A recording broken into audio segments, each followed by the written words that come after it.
fumintiriza otambula n'eggwanga nga balina okutambula njagala okutegeeza nti eggwanga si katale ka mubuulo abalina endowooza egamba nti oba kino eggwanga si katale ka mubuulo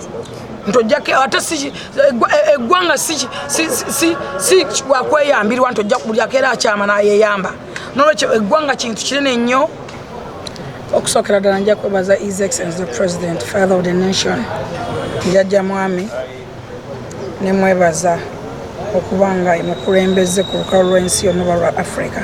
asobodde okusitula omutindo gw'abakyala n'okukulembera n'abakyala n'okutuwa pozisoni ez'amaanyi era ezituzaamu amaanyi n'ezitulaga n'okutubala mu value kubanga oluvannyuma lw'okuwa eyali Vice President Wandera Kaziwe yajja abakyala emmanju paka nakatasanga mukono so okusima kwange mutwala eri His Excellency President Yoweri Kaguta Museveni ate ne nebaza n'abakyala abasobodde kukola ennyo n'amaanyi mu gavumenti ya His Excellency the President of Uganda abeewaddeyo okulaba nga bakola ate ne beewaayo n'okukolerera ekibiina ekiri mu buyinza nga NRM Party nti olaba nti bafaayo nnyo basitologalinga nnyo n'ate bafaayo nnyo okulaba nga bakola nnyo ekibiina kisigale mu buyinza ng'omukyala Speaker Anita Amongo so bwe tulaba omukyala ng'avudde ku kifo ng'ekya Vice Chairperson kino ekinene bwe kiti ky'eggwanga lyonna tuba n'essuubidde n'ennyo nti olaba abadde akola still ng'aliko ekyo bwe tumwongerako ekifo nga kino tusuubira tokola ennyo ennyo n'okwongera okusitula bakyala banne nti omukyala Anita Amongo ye mukyala ayagaliza ye mukyala afaayo eri abantu ye mukyala afaayo eri bakyala banne ye mukyala alina n'abantu omukyala agonda engalo omukyala omugabi n'alongo mulamba era weraba n'eggwanga yaliwa n'aliwa twins so ndi musanyufu nnyo olw'ekyo okusookera ddala nja kwebaza abakorigi bonna aba readers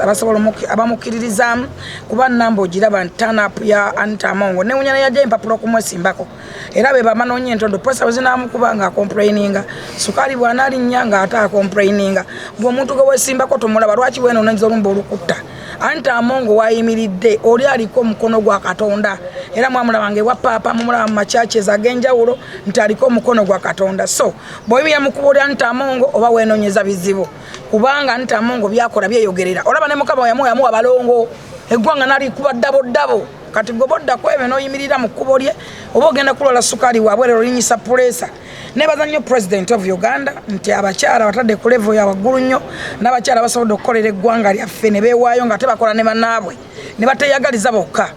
ffe wa Speaker Anita Amongo tutuuka tuli mu maka ge akola naffe akola na buli tribe tukola ne ba Dominic babosi baffe abali next ku ye baganda buli tribe wa Speaker Anita Amongo weeri tukolera wamu okulaba nga tusitula eggwanga lyaffe mu buli tribe mu buli region mu whatever so tuli bagumu nnyo nti ekifo kino already yakiwangudde dda Anita winning already yawininze dda according ku situation weyimiridde newuunyiza nnyo okulaba mukama waffe Saamukuteesa nawe osobola okwewuunya nti Saamukuteesa wakomadde omulaba oyo taata waffe eruda abo bayimirira bajja n'emikisa zonna nebaza Secretary General avuddeyo n'olaba abamemba ba Parliament nebaza Captain Michael Mukula waliwo abantu wala omanyi omuntu ajjayo abantu nampala wa NRM nebaza kisa kya Mukama kwegamba waliwo abantu abayimirira n'olaba nti ono omuntu olaba avuddeyo ani amugjeeyo so abantu Anita Amongo bajje mu nyumba ne bagamba no katugenda olunaku olwaleero nga jjayo empapa tuyimire naye tulaba ate nga tugatta ku ggwanga laffe kuba olwedde agattako nnyo kati watumwongera kino ekifo mukama antolede yakitutte dda njagala kutegeeza bannayuganda nti ekifo kyawanguddwa dda fe abagolola engoye z'okulaya twazigodde ziri kuhanga zireebeeta tuli basanyufu naye kyenjagala okwongera okwebaza Katonda kwe kubanga ate amuwadde omukisa n'amuwa n'obulamu musaba Katonda ayongere Speaker Anita Amongo obulamu n'emikisa n'obuwangaazi kubanga eggwanga laffe likyamwetaaga nnyo abantu bato mu ggwanga balimu batono nga Anita Amongo abakola n'abantu bonna nga tebabodde abakyaza abantu mu maka gaabwe batono so bw'olaba omuntu ng'oyo tusaba Katonda amwongere obuwangaazi amwongere essanyu n'okweyagala naffe Anita Amongo lweyagala naffe tweyagala so